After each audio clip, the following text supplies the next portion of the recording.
您所收听的是中广流行网超级美食家，我是主持人王瑞瑶。今天好高兴哦，今天很高兴再度邀请最近在麦浩斯出版了《药铺年代》的说乡人卢俊卿来到我们超级美食家，再一次来给大家介绍中药行你应该要熟悉，结果你越来越不熟悉的地方。今天呢，俊卿呢来到我们超级美食家呢，首先要从3个东西开始讲起。他呢带了3个礼物来给我，我觉得3个礼物很有趣哈，我让大家来认识中药行可以也有伴手礼的这件事。来，俊卿先跟听众朋友问好。姚姐好，各位听众朋友大家好。来，你给我带来的伴手礼是什么？我帮姚姐带来的是这起上面五香粉，川式五香粉。因为我还特地标榜是川式五香粉。什么叫做川式五香粉？五香粉它大概可以区分两个部分，一个是台式五香粉，一个是川式五香粉。那因为台式五香粉，因为那个五香粉这个配方其实是从内地传过来的，但是为了要符合台湾的人的饮食文化，所以它在香料的比例上，它做了一个很大幅度的调整。我先问一下啦，五香粉真的是5种香吗？一开始是5种香，但是现在已经6、7、8、9种去了。最多，我看到一个在台湾上架的一个品牌的香料五香粉，它已经用到16种，它比13香都还多。天哪！所以等于是五香这件事情跟8宝的意思是一样，就不是8个宝啦，代表多的意思，对不对？早期它有就是规定就是5种香料，那五香粉再衍生到8大味再衍生到所谓的13香，那在往上衍生，可能就是我们说的卤味配方啦、川式卤味配方啦、麻辣锅的这些杂七杂八的这些更多复方香料的，甚至到百草粉。对，百草粉我知道，可是问题是我在我的生活里面很少用到五香粉，因为我们家就有很基础的，就比如说花椒、八角，对，然后丁香，我们家连丁香都有，豆蔻也有，桂皮也有。就比如说我们家自己就有五香粉，我不知道五香粉对于现代人来讲要怎么运用呢？俊卿，五香粉通常在腌制类比较多，因为姚姐刚刚讲到的那些都是原片药材，甚至是颗粒状的，你要腌肉不方便，而且入味比较不容易入味。除非你借助，比如说你是在营业的，你借助所谓的真空滚揉机啊、真空按摩机去把味道给打进去，对，给抽真空给它打进去，马杀鸡啦。对，那要不然的话，你大概只能借助说，比如说我们要灌香肠啦，腌鸡排呀，这些它就肉羹啦，对，肉羹，这些腌料类的这些，它就用到粉状的这些香料的几率相对就更高。你让我想到有一件事，这件事情我记得我也跟听众朋友分享过，就是我有一次在看电视的时候，看到女神奈捷拉呢拿出了中式的五香粉，还有绍兴酒，用铜锅做了一个炖煮牛小排。我记得他那个时候在讲这一集的时候，就他在介绍这一集的时候就说，哇，中国的这个因为中式香料嘛，他就说中式香料的五香粉好好用哦，你都不用准备什么东西，只要准备了这一瓶，你知道什么香料都有了。我那个时候我就印象就很深，哇，我说外国人怎么会这样看我们的五香粉呢？对，所以说五香粉来到台湾之后，他为了因应台湾人的那种饮食习惯跟习惯的香气，所以我就把台湾人那个五香粉大概区分为台式的跟川式的。那你现在手上的川式这一瓶有什么不一样呢？跟我们所认知的这一瓶川式的五香粉，它是以花椒为基底。花椒为基底，因为所有的中式的香料配方处方里面，所谓的复合香料配方，它基本上都是以花椒为首要。那在台湾比较不一样，台湾比较不习惯花椒的香味，反而更习惯八角跟肉桂的味道。当然不习惯花椒了。我刚刚才在跟俊卿讨论了，我说我从小到大，我老爸是山东人，用的花椒只有一种，就是黑黑的、干干的。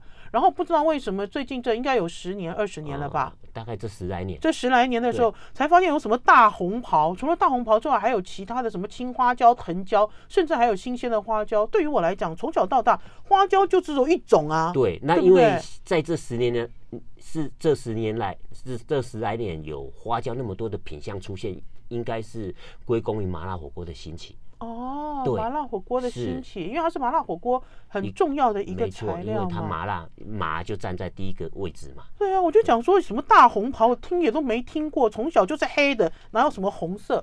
他去了中国大陆采访了之后，才发现真不一样。是啊，我又跑去汉源呢。汉源。对啊，我又跑去汉源看汉源花椒，比如说像这一瓶，其实我们店里并没有在贩售。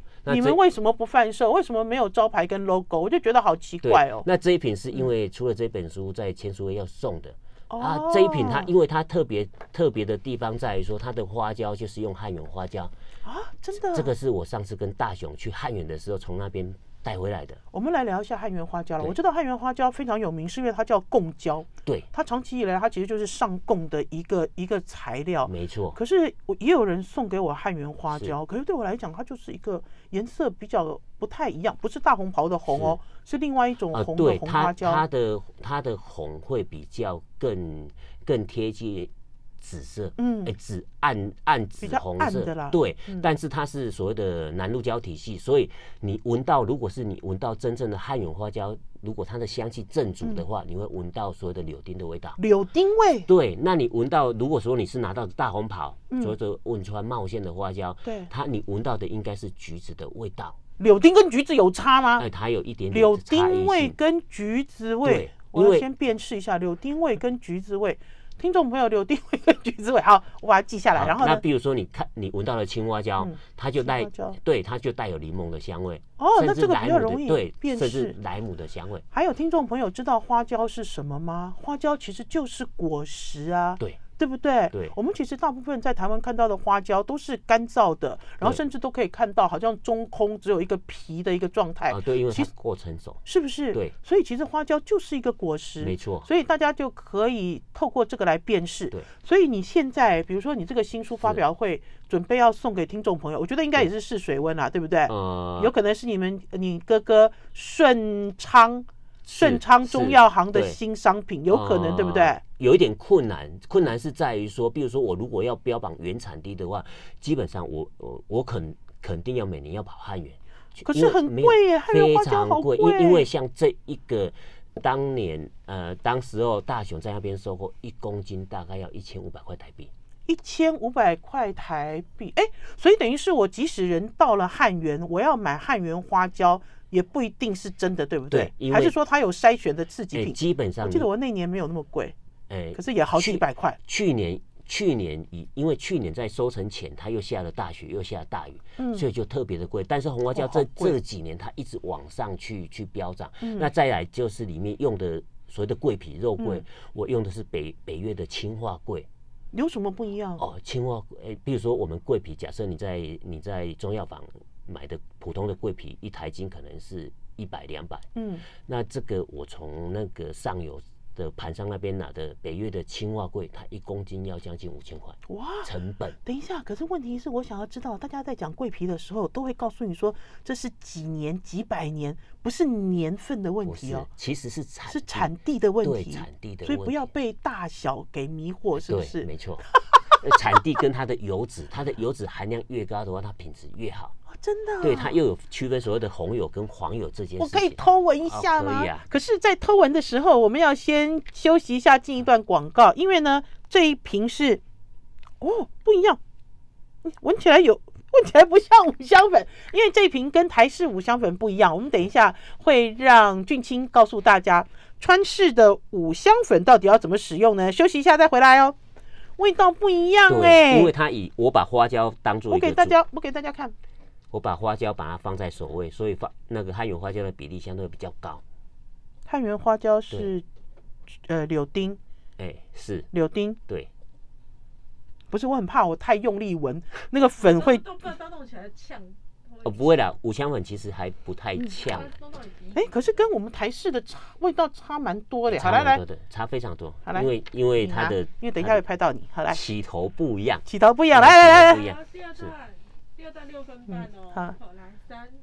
你所收听的是中广流行网超级美食家，我是主持人王瑞瑶。今天节目现场邀请到的是《药铺年代》的作者说香人卢俊清来跟大家聊天。五香粉不管是什么样的香料，最主要的目的都是为了要整肠健胃、好食欲，然后还有就是要要稍微掩盖一下食材的味道，我可以这样讲吗？可以这么说了，反正总之就是4个字，就是一句话就是满足口腹之欲，满足口腹之欲，就让你的食物变好吃。对，没错。那请问一下，我刚才闻到的这个跟我印象中的台式五香粉都不一样，没错。到底我要怎么用呢？一样啊，它其实跟你一般的五香粉的的使用方式其实是一样的，但是因为它的花椒的味道会强烈，对，会更强烈，所以它会适合说它本身就喜欢花椒味的这些婆婆妈妈去，比如说做香肠，它可能要做它是川味香肠、麻辣香肠、辣味香肠，像这种川式五香粉，它更容易去把那个花椒的味道给带出来。不然你如果花椒你用的品质不是太好的情况，你又要做到麻辣这件事情，你很容易把花椒的苦味给带出来。花椒最怕苦啦，对，一不小心就很苦啊。对，而且花椒在不同的情况之下，比如说花椒在100度的水跟100度的油，它溶出来的所谓的苦味是一个是溶得出来，一个是不会出现苦味的。什么意思？因为我只知道我们家自己炼花椒油，油温不能太高了。对，也就是说，比如说我把花椒下去麻辣火锅里直接下去煮的话，煮了一阵子，它的苦味就出来了。但是这个意思。我一样，我的花椒如果是在100度的油温，它的苦味就不会出现。对，我顺便问一下俊卿，我其实吃过最好吃的花椒油不是在中国大陆啦，我记得我那年去了汉源当地，我们爬到那个最高的那个地方，就是汉源产花椒的地方，就有一些小贩，这些小贩呢，有人在榨花椒叶。榨花椒的叶子然后有人呢在卖炼好的花椒油。我其实第一时间有想要买1瓶汉源的花椒油回来，可是我犹豫了，我没有买。因为它那个瓶装没有很，你知道，看起来我知道，就是塑胶瓶装。对，你会很担心，比如说放在大行李箱，它如果怎么样，我的这个。你也不可能 hand carry， 你知道，因为它是液体嘛。对。可是问题是我印象中，我记得有一段时间，曾经有人从韩国带回来花椒油给我爸爸用，我就印象中就说，哇，韩国的花椒油好香哦，你知道，味道好纯。可是它看起来不是用高温油炼，它是好像把花椒浸在油里面浸泡很久很久的方式。有这样子的方式吗？其实你瑶也提到，你到汉源去买的那些花椒油，其实他们一个共通的特点就是用新鲜采收下来新鲜的红花椒下去直接油炸，所以它菜籽油嘛，我记得好像是用所以你会发现他们的花椒油的浓度会更高。其实花椒油是新鲜的啦。对，其实应该介于是说花椒精油的浓度问题这件事情。那因为它新鲜的花椒，它必须用大量的花椒下去炸，所以你会发现它一来新鲜，二来它的精油的含量高，所以你会发现它的花椒油特别的香。跟我自己在家里用干的，因为台湾通常台湾现在应该也拿不到新鲜的红花椒吧？基本上一定拿不到，因为它不能储存，它没有办法储存。因为在台湾再怎么炼这个花椒油，我甚至用很大的干花椒的量去炼都没有办法，你知道达到就是我记忆中你要的那一个，对你要的那一个，其实它还是有其他的手法啦。因为现在的他们的萃取的技术其实越来越高了。对，它可以单独从那个什么所谓的2氧化碳的萃取法去萃取100%的。我跟听众朋友报告，出去旅游看到什么东西想买就赶快买，对，真的是千万不要犹豫之后就说哎呀好麻烦我不买，然后不买之后你现在就变成一种悬念，这有可能让我2度再跑去汉源的理由。可是大家知道汉源有多难上去吗？还好了，成都你有上去吗？就上次跟大雄一起开车出去，对不对？对，我们从成都开车大概3个多小时吧。3个多小时。我记得我上次是因为去雅安。我记得我是去雅安采访，然后呢就直接不是你们的那条路，是另外一条路，透过另外一条路也是直接杀去汉源，然后我就那个时候才走到了算是一个非常有名的一个花椒的生产地，一个很重要的花椒生产地。好，然后接下来呢，俊卿带来的第2个礼物是什么？胡椒盐。胡椒盐还要你送啊？对，因为这个中药房没有胡椒盐这件事情，它只有纯的胡椒啊。对，我们上次有讲过啊，中药行的胡椒最纯了，对不对？但是因为保存的关系。对，但是中药，借我闻一下。中药房它没有胡椒盐，没有帮你混好啦。对，我只听到我已经稍微没有那么用力呼吸了。你们家的胡椒盐很香而且不是只有胡椒的味道当然它是一个复方。还有什么？因为这个就是刚好这一次把那个给大家看一下川式五香粉打出来之后，就想说再来一个比较特别的，所以我就又挑了2款不是大产地的那个那个黑胡椒跟白胡椒，但是它的这里面有黑胡椒，对，它的香气是够的。我们刚提到，我看不出来有黑胡椒因为其实一开始打开来看，好像是白胡椒的样子，对不对？所以它是以川式五香粉带出来的一个胡椒盐。好，我们来给大家长知识啦。胡椒粉有白胡椒跟黑胡椒，对不对？这2种有什么不一样？你为什么要在做胡椒盐的时候混了黑白2种？比如说我们看到的胡椒的话，我们现在目前有看到，基本上会看到，如果细分来说的话，胡椒大概10种嘛。哪有那么多？白胡椒、绿胡椒、红胡椒。你的意思是这样吗？对，算一下，总共有10种。但是我们最常用到的就是黑胡椒跟白胡椒嘛，红胡椒、绿胡椒嘛。对。那胡椒一串下来，它可能一串它就这么大，它可能有几十个结果，对不对？那你那一些，如果假设它已经红到2/3了，一串红到2/3的时候，它整个采收下来，它进去泡水，把那些果肉给泡掉，它整批出来，它就是白胡椒，好像咖啡的水洗了，类似像这样。那如果整串还是墨绿色的，对，它把它直接干燥之后，它就是变成黑胡椒啊？真的还假的？是。那所以是同一串，只是成熟度不一样，才会有白、黑、绿、红之类的。那如果是青胡椒的话，绿胡椒、青胡椒，它是在浅绿色的时候起来就做冷冻干燥。你就会看到现在的绿胡椒所以手法是不一样的。对，那手法不一样。那红胡椒你看到的，基本上你在那个我们看市面上买到的那个彩色胡椒品的那个红胡椒，它不是胡椒。那它是什么？它是从那个巴西原产地巴西出来的一个很像胡椒，它是漆树科的，但是它并不是胡椒。真正的红胡椒，它如果要保留的话，目前看得到只有大概在东南亚看到腌制的红胡椒所以我们在西餐吃到的、咬到的那个红胡椒粒，不是红胡椒粒，对，是漆树的一个什么种子，对不对？对。长知识了。我们要先休息一下，进一段广告，再回到节目现场。因为它是成熟的果实，你没有办法做干燥，你只能做腌制。对啊，因为如果是因为红胡椒的皮很薄嘛，我记得，就每次它只要放在西餐里面一吃，它就有一个薄膜这样碎开。对，所以它不是胡椒，所以它不属于胡椒。对，它是漆树科的，它不是胡椒科的。好奇，可是他们也会把它跟胡椒混在一起卖啊，因为它就是伪装红胡椒啊。对，也不能说伪装。没有，可是它吃起来还是有一个胡椒的一个辣度，辣的感觉，微微辣的感觉。那它给我个人的感觉，我如果整颗吃下去的话，它反而会带有一点点的油漆的味道出来。如果整颗你把它，我下次仔细吃，它虽然会有辣度，胡椒的辣度，但是没有胡椒那么明显的辣。不是因为玉琪它就是胡椒啊，对，所以你不会认为它有别的，就即使它是辣，你也会认为它是胡椒嘛，没错。但是它基本上它就是它就不是胡椒。好，来，好，后半3段哦。好，来3、2。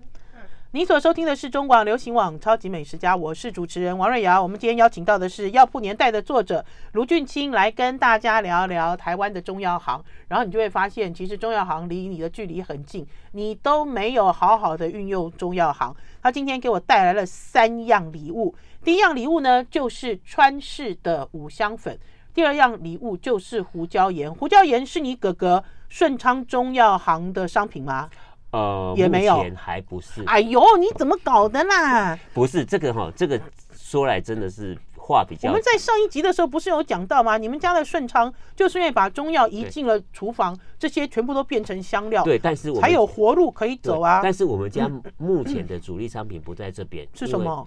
比如说我们现在把它做成所谓的商品化的，比如说那个肉骨茶的香料包，茶叶蛋的香料包，卤包，那方便性的所谓的那个养生锅，四川麻辣锅，这一类的，我们导向这一块。对，因为老实讲，他今天带来了这个2个粉末哈，这2个粉末看起来无奇，可是呢，在听这个俊卿在聊这里面的这个内容物的时候，就很有趣。大家知道你吃的这个西餐的红胡椒，其实不是胡椒大家知道绿胡椒、白胡椒、黑胡椒其实都来自同一串都是来自同一串结果，成熟度不一样，对不对？没错。好，你还没有破解你的这罐胡椒盐里面有什么东西？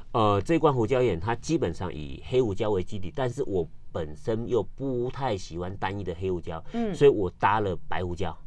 对。比例呢？比例大概抓2:1，2比1，黑胡椒2。白胡椒1，它是黑胡椒多，可是你这样磨成粉，我看不出来。对，因为你还有其他的东西，比如说我们会去搭洋葱粉或酸香粉，那个蒜粉、蒜头粉。那我舍弃洋葱粉，但是用了那个蒜粉，但是没有放那个所谓的抗凝固剂啊，就是说的碳酸镁之类的东西。没有，你没有放那种会不结球的东西。对，因为中药房没有那些东西嘛，中药行没有这个东西，所以这种东西你很难去商品化。可是中药行有种草。对，那个是猪碰藤的一个秘密的武器。大家知道种草是什么吗？所以这个是自己搞的东西。对，再来就是说，它因为五香粉胡椒盐，你如果要你的香气层次的话，它必须要有其他的复方香料。对，那复方香料我们最常使用到的就是那个五香粉。所以这一瓶里面也有五香粉。对，那这一瓶我是用这一次的那个川式五香粉为基础。对，但是它的量不能太多，它量太多，它会掩盖你胡椒本身的香气。可是我觉得本身不管是不是中药啦，它只要一进厨房变香料，这里面也变好神秘哦，就变得很好玩。而且我刚才在闻的这个过程里面，因为一般人他都会跟我讲说，这个胡椒盐我怎么闻都像是盐酥鸡的味道，可是你这一包不会。对，就比如说一闻不会让我想到盐酥鸡，因为大家有没有觉得，只要讲到胡椒盐，你最常接触到的食物就是盐酥鸡？应该是说炸物啦，就炸物，大家都用同样的这个粉来调，对不对？可是你这罐没有。对啊，因为你要把它凸显出某一些香料的香气出来。所以说有时候这个比较偏向手做啦，因为你自己在玩自己这搭，你就可以按照你想要的香气去混搭一个轻轻重重，对你的比例出来。还有这个胡椒盐的配方，你有放在药铺年代里面，对不对？对，还是另外一种配方？这个我以药铺年代那个配方为基础。对。所以等于是药铺年代除了从他的阿公开始讲故事之外，其实在里面还穿插了很多他们家的一些中药行的一些配方。你看我居然翻到了一个东西，这个东西我好久都没有听过，叫生化汤。听众朋友，生化汤是什么？你还记得吗？生化汤是什么？生化汤就是那个孕妇朋友她生产之后，她比如说她有分自然生产嘛、剖腹产嘛，甚至小产，在那个去瘀化身心去排恶露的，所以叫生化汤。你看这里面多好玩，这里面还教你黑高兄的恰巴汤，下人是黑高兄啦，当然还有肉骨茶之类的，还有药炖排骨，这么多东西，等于是把他的故事跟故事有关的这些药膳食谱都放在这本药铺年代里面哦。这本书读起来非常有趣，非常有意思。好了，来再来第三个礼物。第三个这个是他给了我一罐药膏，对，可是不能讲药膏哦，是不是？不是，这是什么？这个是麻油膏。麻油膏，紫云膏。我来闻闻看，它用麻油做的，胡麻油。难怪颜色是这样子哦。对，它颜色，麻油，很麻油啊，就是很传统的一个紫云膏。麻油，它是用纯麻油下去熬煮的，所以等于是麻油在中药行也是一种药材吗？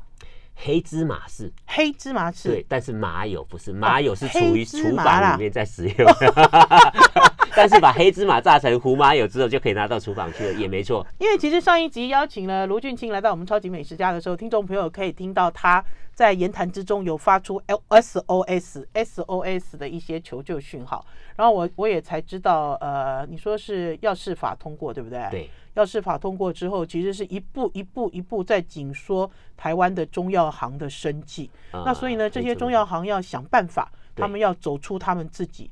那所以呢，听众朋友呢就不妨，因为我知道现在中药行在我们的社区附近，其实或多或少都还有1、2家啦。对，要给他们关注一下啦，要给他们照顾一下啦。那个传统的市场外面会比较多一点。对啦，我们家附近就还有2家嘛。可是我记得我们刚搬去我们家附近不止2家，我最近发现好像只剩2家，然后有一家好像也快 GG 了，你知道吗？对，对，自然凋零，因为里面的人都很老啊。是啊，因为那个政府已经20几年没有发证照出来，而且我走进去之后，他们也不会招呼我啊。你知道他们的传统，比如说，因为他其实传统的一个营业的方式，他们其实对不对？没有，在早期还是主流的时候，你进来肯定要奉茶嘛。奉茶有啦，这个中药行的前面有一桶茶水啦。对，以前肯定要奉茶，但是你后来你连吃饭都有问题的时候，奉茶可能就变成它不是一个应该会做的事情。我问一下，为什么俊清他一定要奉茶给我喝？我们家中药行那个真的有一桶茶在门口。其实那个是人情味。以前外出没有所谓的宝特瓶装的饮用水嘛。那你出去你也买不到水可以喝嘛，那所以很多路边的商家其实奉茶是一个奉茶是一个习惯。可是你知道吗？你现在讲到奉茶，我的心里就有 OS 又跑出来了。他奉的茶，一般人敢喝吗？或许大家会觉得说，我去便利超商买一个瓶装水很干净，对不对？对，我问你是不是？是，但是我又有一个怪怪的想法出来了。但是早期没有便利商店这件事情嘛。喝茶很重要啊。对，喝茶很重要啊。但是你一来你不会带水壶，二来以前的年代没有便利商店嘛。是。再来就是柑仔店里面也没有卖矿泉水嘛，是对，所以你出去你要喝水，你一定是跟商家去比如说不好意思打扰一杯水，那其实有很多传统的商家早期是一个习惯，就是说他在门口他就放了一桶水，一桶茶。对，我家老家的那时候也有摆一桶水。现在你们家还有奉茶吗？现在应该不需要奉茶了。对啊，因为现在摆一桶茶，搞不好早上拿出来，晚上收起来，都还没有人喝一杯，因为没有人会经过嘛。应该是讲说，大家都逐渐忘记了中药行的一种功能啦。我们要先休息一下，进段广告，再回到节目现场。你这样讲的话，我下次经过我们家的中药行，我就要进去喝一杯茶。对，没有啦，进去买个五香粉，买个胡椒盐。进去之后喝杯茶，进去喝一杯。以前人有进去喝一杯茶，然后就走的吗？了解，你去可能大家就会很开心。对。对，请你喝10杯都没问题，还要跟你拍照上传，哪有？再请你打卡。我上次去中药行是因为我要买干莲子。莲子，我要做蜜莲啊，我才知道原来现在莲子1两是25块，差不多。现在成本大概1斤大概200多块吧。对啊，干莲呢，差不多。那所以其实我买了小小的一包回来就要因为我一开始跟他讲买3两，可是我觉得好少，就我拿出来之后100多块嘛，然后我就会发现说，哇，其实很不好做对，而且你莲子它有目前大概分2种，你如果买那苏莲的话，一种仿莲，一种苏莲。不是。苏莲哪有什么苏州的苏吓我一跳，我是苏莲。苏州的苏，那另外一种是仿莲。那个苏莲它起来的口感会比较松。仿莲是怎么写？仿莲就是类似一个土字旁，一个那个类似仿莲是来自哪里？仿莲是来自于那个浙江一带。好，我问你，有人告诉我说，干燥的莲子要先泡过碱水才能干燥。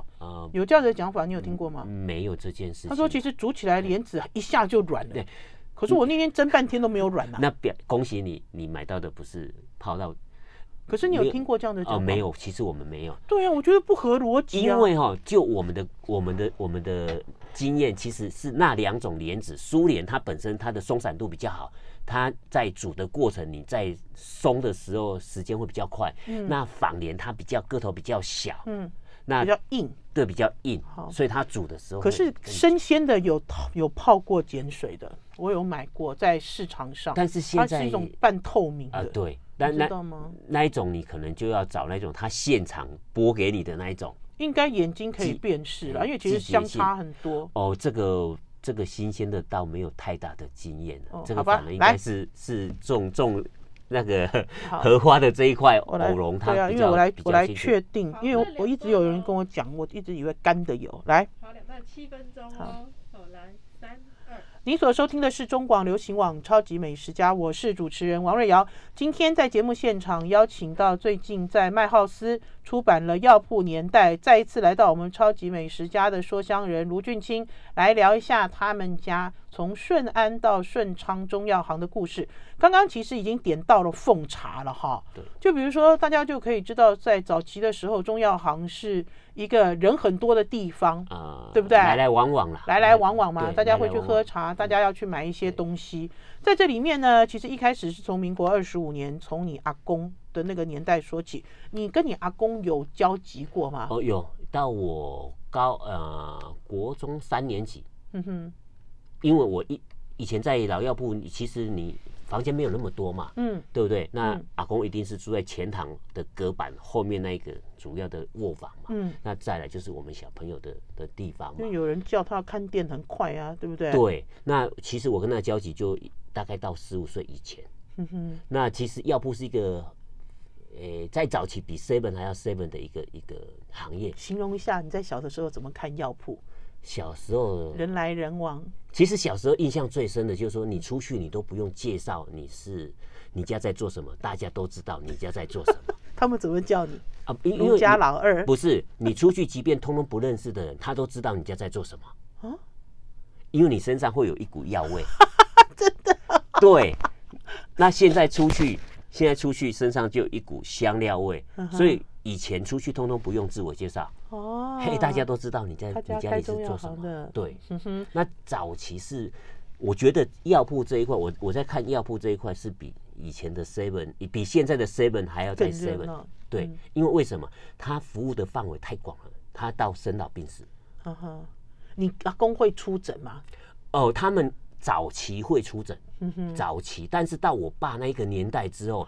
所以你们是代代相传啦，你阿公、你爸爸、你，对不对？对，你哥哥啦，我阿公、我爸爸、我哥哥，你哥哥，早期会出诊，那到我爸爸那个阶段就几乎没有所谓的出诊这件事情，因为出诊它就偏向更乡下的地方才会有那个几率。等一下，我们都忘了介绍你们家的中药行在哪里啦？讲半天，听众朋友知道卢俊卿是哪里人吗？我是凤山人，他是凤山人，他是从高雄来到我们超级美食家来跟大家分享这一本书。然后你们家的药行现在叫顺昌，对不对？没错。地址报来听听。凤山区立信街97号。哪什么街？立信街。立信街。对，97号。是。所以进去会看到你哥哥吗？基本上都是看到我家老大跟我嫂子在家里。他跟你长得像吗？不太像，到时候就说，我是看了卢俊卿的书才来的哦，我是看了卢俊卿的这个药铺年代，我是听了超级美食家的广播才来的哦。你知道进去走一走看一看啦。可是我觉得现在的中药行跟以前你小的时候印象中的中药行那种人声鼎沸的状态，那种客人的需求度已经完全不同了嘛。对，完全不同，对不对？完全不同。那我问一下，你小的时候喜欢待在中药行吗？其实不太喜欢。为什么？因为那时候觉得外面的世界比较好。还有就是啦，我一直都觉得中药行的那个木柜子好神秘哦。对，走到哪一家中药行都有那种你知道抽屉式，然后这个木柜子大概有40-50格吧。不止啦。不止吗？不止，因为不止一个柜子，就是那个柜子好神秘哦。对。大概常用的中药材都会放在里面了，而且你木柜子前面还会用毛笔字写，那是谁写的？我都觉得好奇怪哦。对，以前都是用毛笔字写。谁写的？我爸写啊。所以它不是一个制式的柜子，它不是买回来之后就写好的这一种。所有的家具都可以制式，唯独中药柜不行，它一定是客制化的。所以并不是说当归就一定放在左上角，没有什么横一什么24，不是这种。不是那个一定所有的中药柜一定都是客制化，因为你每一家药铺的那个，比如说你的店铺的规模大小不一样嘛，你房子的格局不一样嘛。然后我要多长多高，然后有几格，对不对？再来就是说你的药柜你要用檜木的还是用松木的？那个价格用到檜木哦。早期的药柜几乎都是檜木，因为那时候檜木便宜啊。我只知道在那个老家具的拍卖里面，像这种中药行的这种药柜都很值钱，因为对于有钱人来讲，这里面要放领带，你知道放什么东西都好方便哦。那以前早期的药铺很多，大部分的我想大部分的药铺的柜子大部分都是那个快木的。所以你们家的这个药柜也一直都没有换过吗？我们家这个药铺就是第2次分家的时候，我爸又搬出来的时候，搬到现在这个地址才药铺才那个柜子才又换新的。等一下，那我现在就要问，早期的时候是顺安，是阿公那一代，对不对？到了第2代是你爸爸跟叔叔还是？没有，就我爸爸。你爸爸？对所以等于是他直接就从阿公那边分出来。对，可以这么，不是，应该是说我爸他们那一代的兄弟姐妹，他们对这个没有太大的兴趣。那我爸又比较特殊的一个人，因为他小时候他想走他也走不了，因为小时候就生重病，就一直待在家里，所以他读书比别人晚。那就顺理成章就留在家里，就开始帮忙。对。而且你爸爸如果身体不好的话，应该药也吃比较多吧？对，比较照顾。对，但是他中药，他那一个年代更是特殊，因为他那时候他当年生病的时候，刚好是在那个美军空袭的时代。对，他生的怪病又当时的主流医学、辅助医学通通不知道他生的什么病，所以他只能放在门口外面的那个遮那个什么我们说的那个顶阿卡去等死。他你爸爸对，那他是从这个一路走过来的。那请问一下，你爸爸现在知道是什么病了吗？也不知道。但是我们后来推测是一种过滤性病毒啦。他们早期是说天花，但是我看起来不像是天花。你爸爸现在有后遗症吗？比如说脸上什么的？他没有后遗症，因为他很早就去享福了。很好，这也是好的。对，他没有后遗症，他很早去想。对呀，好了，我们要先休息一下，进一段广告，再回到节目现场，再继续来聊天哦。好，那所以换句话讲，你哥哥学的都不是跟你爸爸学的。我哥哥是跟阿公跳着这样学。没有，是跟我爸爸学的。真的。因为他高中毕业之后，他原本也想到外面去，但是他是长子，所以他有一种被半强迫式的留在家里开始帮忙。那他一定很羡慕你。应该是。我到处游山玩水，自由自在。这个人去过汉源哦，听众朋友，你们知道汉源在哪里吗？大家去查一下。汉源是一个，我记得好像是一个跑马古道的一个点，是不是？应该是茶马古道。对，茶马古道。我记得我们那年就是要去找茶马古道，去了好几个点才会跑去汉源，根本不是为了花椒。我觉得很好笑。对，他应该是现在有点羡慕，但是我现在我的工作，如果说我如果没有换个心态的话，其实也很累。不是啦，如果今天大家都还是要以中药为一种基础，不过我觉得你们本来就是这个已经变成使命了，这是一种天命。但是我问你对不对？就现实来讲，没有办法去达到。好，来继续。最后一段咯。最后一段看你要讲什么故事。你前面故事这么多，你自己挑一个故事，快点。好，来。好，准备来咯。3、2。你所收听的是中广流行网超级美食家，我是主持人王瑞瑶。节目现场邀请到的是卢俊卿，药铺年代的作者，他自己自命他为说乡人。这里面有一段话叫做曾经台湾人的生老病死都离不开中药房。曾经很希望曾经能够改成现在未来都是这样子，就是台湾人的生老病死都离不开中药行。至少在我的生活里面，中药行是让我变得更健康更快乐的一个地方，对不对？我还有跟俊卿，希望如此。现在我也是这样认为啊。我跟俊卿讲说，前一阵子我还去中药行买了干莲子嘞。他刚刚才跟我讲说，干莲有2种，一种是苏莲。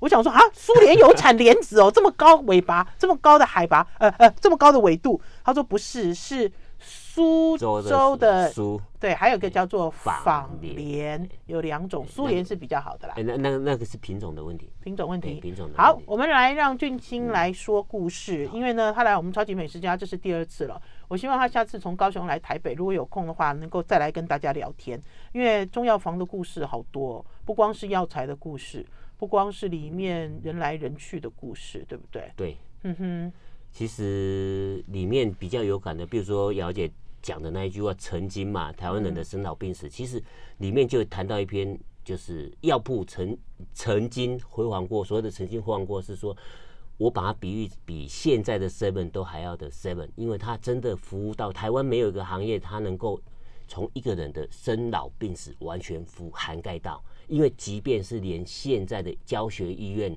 那个教学级的医院，它只能到生老病死，那死之后就到为止就结束了。但是中药房它死之后那一段还要继续服务。什么叫做死之后那一段要继续服务？在我们佛教跟道教，有一个习惯，就是说我们大部分的人都是因病往生的，所以在所谓的那个出殡的之前那一段期间，都会做相关的法事嘛，药忏嘛，好，最后一个法事。法会最后一个一定是药忏，好，有人说什么做水忏啊？那如果是因病的，他就药忏就是中药的药，那忏就是忏悔的，所谓的药忏，对，做完药忏就表示说你生前的那些病痛，就完全跟你没有关系的，你就脱下那个有病的躯体，就到了奈何桥那边喝碗孟婆汤，就是又重新开始。对，所以说在药忏的时候，那个法会上面会有一个药壶子。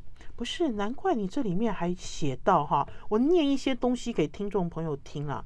他说放在药柜子里的是中药，拿到厨房就变香料。从前去庙里求签，为什么中药房可以解签？真的还假的我都不知道。他说在喝孟婆汤之前，还有一道可以去除病痛的程序。都要喝孟婆汤了，表示我已经挂了，不是吗？然后还有运功散，各家都有，只是名字不同。然后在没有美妆店的时候，在没有美妆店西药房的年代，还有姜母鸭、麻辣火锅、羊肉炉都和中药行有关。这里面就在讲孟婆汤，你讲的就是药忏吗？药忏，因为药忏它就是说你在做法事的时候，你熬了那一壶那个药汁之后，你让往生者他仪式走完，你的整个仪式走完，他整个生前的病痛就脱离了。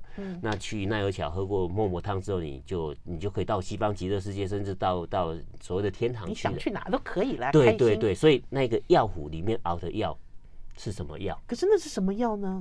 我小时候也不知道。好，是真的是药吗？还是可乐？没有，真的是药。我都觉得演戏的人喝药都是可口可乐拿来装的。所以其实我年轻的时候，我也曾经去想说，那到底放了什么药？那因为早期的藏医社都是个体户嘛，他就找中药铺去配合，去配所谓的药忏用的药师法会弄的那个药，所以真的有熬药哦。对，有熬药，但是那时候我们年纪小，不知道什么药。但是我妈过世的时候，因为就委托专业的藏医社帮我们处理。那因为我妈也是因病过世的，所以她那个藏医礼仪公司帮我们处理的时候，我们那时候在做法会之前也很好奇，把它打开一看。他们就来抓，是不是？不是，他们已经有自己有的。因为他们量比较大，所以他们有另外配合的打开来是什么？好神秘哦！结果发现是什么？